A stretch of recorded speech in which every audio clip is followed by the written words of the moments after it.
기독교에 중요한 두 개의 기둥이 있는데 그것은 십자가와 부활입니다. 우리는 가을 여행 40일 전반전을 통해서 신앙의 본질을 공부했습니다. 하프타임 3주간 동안 예수님과 함께하는 요한복음 산책으로 새벽에 은혜를 나누고 있습니다. 그리고 우리는 지금 다시 후반전을 눈앞에 두고 있습니다. 하나님을 더욱 의지했으면 합니다. 하나님께 매어 달려야 될 것 같습니다. 성령님의 도우심을 구합시다. 은혜를 사모합시다. 저는 40일 새벽 가을 여행을 시작됨과 동시에 하나님 앞에 새벽마다 기도하면서 하나님께서 들려주시는 그런 말씀들을 제 핸드폰에다가 저장하고 있는데요. 첫 번째 기록했던 말씀이 믿음의 돌파라는 그런 단어입니다. 그리고 은혜와 평강, 그 외에 여러 가지 하나님께서 제게 주시는 기도의 응답들, 말씀들을 이렇게 저장하고 있는데요. 믿음이라는 것들을 특별히 아주 많이 기도하라라는 말씀의 응답으로 제게 주시는 것 같습니다. 예수님께서 이렇게 말씀하시죠. 내가 곧 길이요 진리요 생명이니 나로 말미암지 않고는 아버지께로 올 자가 없다. 요한복음 3장 16절 말씀은 우리가 익히 암송하고 있는 말씀입니다. 그러나 바로 그 다음 구절 요한복음 3장 17절 말씀은 잘 기억하지 못하실 것입니다. 이렇게 기록되어 있습니다. 하나님이 그 아들을 세상에 보내신 것은 세상을 심판하려 하심이 아니요 그로 말미암아 세상이 구원을 받게 하려 하심이라. 예수님께서 이 땅에 오신 가장 중요한 목적, 하나님께서 그 아들을 세상에 보내신 것은 심판이 아니다 구원 얻게 하려 함이라 라고 말씀합니다. 예수님께서 이 땅에 오셔서 십자가에서 죽으신 가장 중요한 이유는 무엇입니까? 그것은 심판이 아니라는 것이죠. 예수님을 보내셔서 살을 찢기시고 피 흘려 죽으심으로 말미암아 그 아들의 이름을 믿는 자들을 구원하고 영생 얻게 하시려는 것이다. 구원 얻게 하시려는 것이다 라고 말씀합니다. 그러므로 우리가 아버지께로 가는 길은 십자가입니다. 예수 그리스도의 십자가 외에는 구원이 없습니다. 요한복음 18장은 겟세마네를 다루고 있습니다. 19장은 십자가를 말하고 있습니다. 20장은 오늘 함께 읽었던 말씀은 부활에 관해서 다루고 있습니다. 복음은 차별이 없습니다. 남녀를 구별하지 않습니다. 유대인과 이방인을 차별하지 않습니다. 복음은 먼저 믿은 자인가 나중에 믿은 자인가 구분하지 않습니다. 나이에 많고 적음을 묻지 않습니다. 남녀의 일이 다르고 각자가 맡은 역할에 맞게 직분을 주십니다. 복음은 굿뉴스입니다. 복음은 가장 기쁜 소식입니다. 복음은 하우더샤우시, 그래서 좋은 소식입니다. 복음은 여러분 다릅니다. 하나님의 나라는 세상적인 유명인으로 인해서 흘러가지 않습니다. 부활하신 예수님을 만난 제자들과 한 여인을 통해서 복음은 예수님의 부활에 관한 소식은 전달되어지고 흘러가는 것을 봅니다. 예수님의 제자인 베드로와 요한, 예수님의 제자인 베드로와 요한 이전에 막달라 마리아와 또 다른 여인들이 예수님의 무덤에 가장 먼저 도착했고 그 빈 무덤에 관해서 증거해서 베드로와 요한이 달려갔던 것을 볼 수 있습니다. 어쨌든 여인들에 의하여서 빈 무덤이 가장 먼저 그곳 현장에 도착했던 것들을 봅니다. 1, 2절입니다. 안식 후 첫날 일찍이 아직 어두울 때에 막달라 마리아가 무덤에 와서 돌이 무덤에서 옮겨진 것을 보고 시몬 베드로와 예수께서 사랑하시던 그 다른 제자에게 달려가서 말하되 사람들이 주님을 무덤에서 가져다가 어디 두었는지 우리가 알지 못하겠다. 이 막달라 마리아라고 하는 여인이 등장합니다. 마가복음 16장에 이 막달라 마리아를 이렇게 소개합니다. 마가복음 16장 9절에서 11절에 보시면 예수께서 안식 후 첫날 이른 아침에 살아나신 후 전에 7 귀신 쫓아내어 주신 막달라 마리아에게 먼저 보이시니 마리아가 가서 예수와 함께 있던 사람들이 슬퍼하며 울고 있는 중에 이 일을 알림해 그들은 예수께서 살아나셨다는 것과 마리아에게 보이셨다는 것을 듣고도 믿지 아니했다. 제자들이 이 막달라 마리아라고 하는 여인이 전했던 예수님이 살아나셨다, 처음에 그렇게 증거하지는 않죠. 무덤이 비어있다라는 것을 보고 와서 베드로와 예수님께서 사랑하시던 그 제자 요한 자신을 이렇게 표현합니다. 예수님께서 사랑하시던 그 제자 이렇게 표현하는데, 그에게 증거했는데 듣고도 마리아에게 보이셨다는 것을 듣고도 믿지 아니했다. 누가복음 8장에도 이 막달라 마리아를 그대로 이렇게 기록하고 있습니다. 그 후에 예수께서 각 성과 마을에 두루 다니시며 하나님의 나라를 선포하시며 그 복음을 전하실 때에 12 제자가 함께하였고 또한 악귀를 쫓아내심과 병고침을 받은 어떤 여자들 곧 7 귀신이 나간 자 막달라인이라 하는 마리아와 헤롯의 청지기 구사의 아내 요한나와 수산나와 다른 여러 여자가 함께하여 자기들의 소유로 그들을 섬겼다라고 말합니다. 막달라 마리아는 전에 7 귀신에 들렸다 나은 여인입니다. 누가복음 8장의 내용처럼 예수님과 제자들을 다른 여러 여자가 함께하여 자기들의 소유로 그들을 섬겼다라고 기록합니다. 어쨌든 예수님께서 7 귀신 들려있던 이 막달라 마리아를 고쳐주신 것 때문에 예수님과 제자들을 이렇게 함께 쫓아다니면서 소유로 자기의 가지고 있는 재산을 혹은 가지고 있는 것을 바쳐서 그들을 섬겼다라고 기록합니다. 그리고 이 여인은 마지막 예수님께서 십자가에 못 박히시는 그 자리에도 함께 있고요.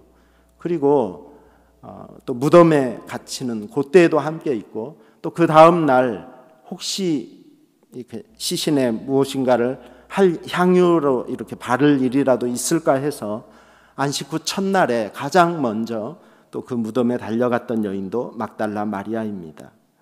어쨌든 7 귀신 들렸다 고침받은 이 여인은 예수님과 제자들을 끝까지 섬기고 끝까지 함께하는 그런 모습, 그래서 부활절 아침에 빈 무덤을 가장 먼저 발견했던 것도 이 막달라 마리아라고 하는 7 귀신 들렸던 여인이었던 것을 우리에게 가르쳐 줍니다. 무덤에 와서 돌이 옮겨진 것을 보고 베드로와 요한에게 달려가서 말합니다. 사람들이 주님을 무덤에서 가져다가 어디 두었는지 알지 못하겠다. 감히 부활이라는 것을 상상하지도 못했던 것 같습니다. 왜냐하면 십자가에 못 박혀 죽으시는 모습을 끝까지 지켜보았던 여인이 이 여인이기 때문에 그렇습니다. 그래서 너무 놀래가지고 빈 무덤의 그러한 모습들을 보고 그 소식을 직접 보고 나서 달려가서 제자인 베드로와 요한에게 그 소식을 전합니다. 이 여인의 낙심과 비통함, 실망스러운 그 마음이 느껴지십니까? 사람들이 주님을 무덤에서 가져다가 어디 두었는지 도무지 알지 못하겠다라고 낙심하고 있습니다. 유대인의 시신 매장법, 장사 지내는 것은 이렇습니다.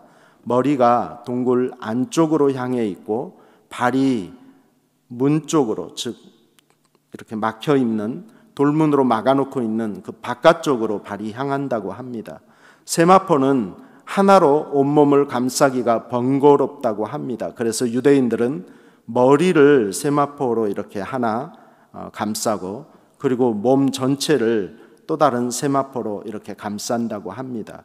그래서 부활하신 예수님께서 누워있던 그 무덤 안의 모습을 6절과 7절은 이렇게 기록합니다. 시몬 베드로는 따라와서 무덤에 들어가 보니 세마포가 놓였고 또 머리를 쌌던 수건은 세마포와 함께 놓이지 않고 딴 곳에 쌓던 대로 놓여 있더라.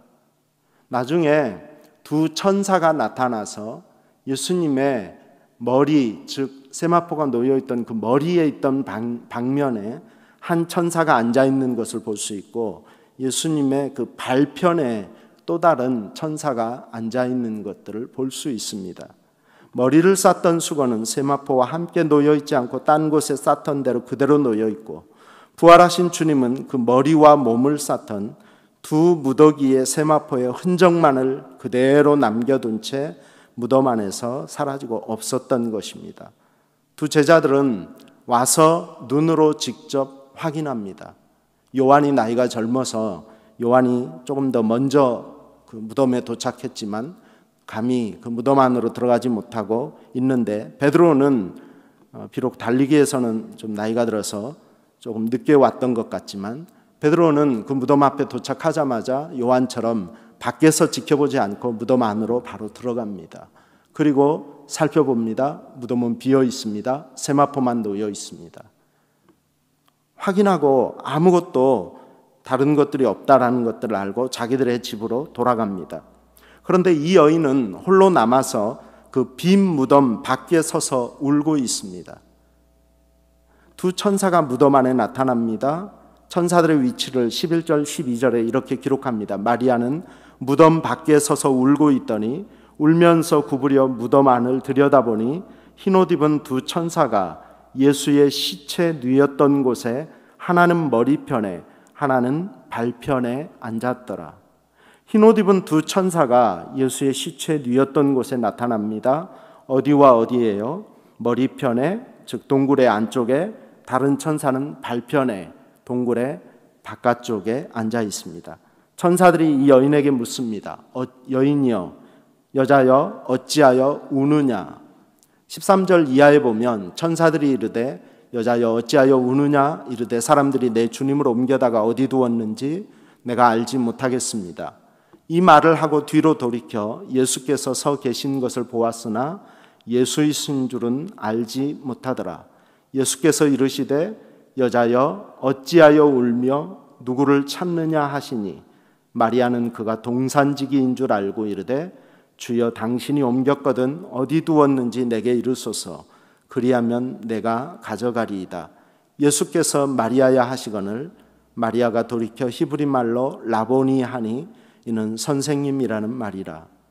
천사들의 질문과 예수님의 질문이 조금 차이가 나는데, 천사들은 여자여 어찌하여 우느냐 이렇게 묻는데, 예수님께서는 그 동굴 무덤 입구에서 안쪽을 향해서 바라보면서 울고 있는 그 막달라 마리아에게 예수님 바로 등 뒤에 나타나셨던 것 같습니다. 그리고 한마디 더 하시죠. 여자여 어찌하여 울며 누구를 찾느냐. 그리고 나중에 예수님께서 직접 이 여인의 이름을 부르십니다. 마리아야. 현재 이런 상황이 펼쳐지고 있습니다. 여자여 어찌하여 우느냐. 그런데 이 여인의 대답은 무엇입니까? 천사에게 했던 대답은 사람들이 내 주님을 옮겨다가 어디 두었는지 내가 알지 못합니다. 그리고 바로 뒤에 예수께서 서 계신 것을 보았지만 예수이신 줄은 알지 못했다라고 말합니다. 여러분, 성경에 갈라디아서 4장 4절 이하에 보면 이런 말씀이 기록되어져 있죠. 때가 차매 하나님이 그 아들을 보내사 여자에게서 나게 하시고 율법 아래 나게 하신 것은 율법 아래에 있는 자들을 속량하시고 우리로 아들의 명분을 얻게 하려 하심이라. 너희가 아들임으로 하나님이 그 아들의 영을 우리 마음 가운데 보내사 아빠 아버지라 부르게 하셨느니라.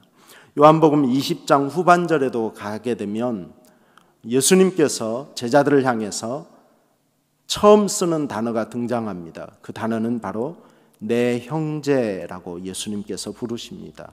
제자들을 향해서 한 번도 이렇게 불렀던 적이 없던 예수님께서 부활하신 이후에 제자들을 향해서 무엇라고 부르신다고요? 내 형제라고 말합니다. 즉 하나님의 백성, 하나님의 자녀임을 확실하게 말씀해주고 있습니다. 그리고 또 예수님을 향해서 나의 주, 도마가 이렇게 고백하죠. 나의 주, 나의 하나님이십니다 라고 부활하신 예수님을 만나고 나서 그의 신앙의 고백이 바뀌는 것을 볼 수 있습니다. 하나님의 때에 하나님은 그 아들을 이 땅에 보내셨습니다. 여자에게서 태어나게 하시고 율법 아래 나게 하신 것은 죄인된 우리를 속량해 주시기 위해서입니다. 종이 아닌 아들의 명분을 주시기 위함입니다. 예수님께서 십자가에 못 박혀 죽으심으로 끝나버렸다면 우리의 인생에도 그 어떤 희망이 없을 것입니다. 그러나 예수님은 부활하심으로 잠자는 자들의 첫 열매가 되셨으며 우리가 아들의 명분을 얻게 하셨으며 하나님을 아빠, 아버지라고 부르게 된 것입니다. 복음은 그러므로 가장 기쁜 소식입니다. 부활하신 예수님을 만난 제자들과 한 여인을 통해서 이 복음은 흘러가는 것을 성경은 우리에게 증거합니다. 그리고 이 복음은 오늘 이 시대에 우리 그리스도인들을 통해 제자된 우리들을 통해 또한 증거되어야 하는 것이 마땅합니다. 제가 처음에 서두에 이렇게 기도했던 것처럼 하나님의 뜻이, 아버지의 뜻이 하늘에서 이루어진 것 같이 땅에서도 이루어지게 해달라라는 기도를 지속적으로 드린다 말씀드렸던 것처럼 이 아침에 부활하신 예수님께 우리가 그렇게 날마다 기도하며 간구합시다. 아버지라고 말씀드리며 하나님께 기도하면 우리의 그 간구의 제목들, 세미한 음성까지도 하나님이 들으시고 우리와 함께 하시며 동행하여 주실 줄로 믿습니다. 믿음으로 살아갈 수 있기를 소망하며 복음의 증거자의 삶을 살아갈 수 있기를 소망합니다.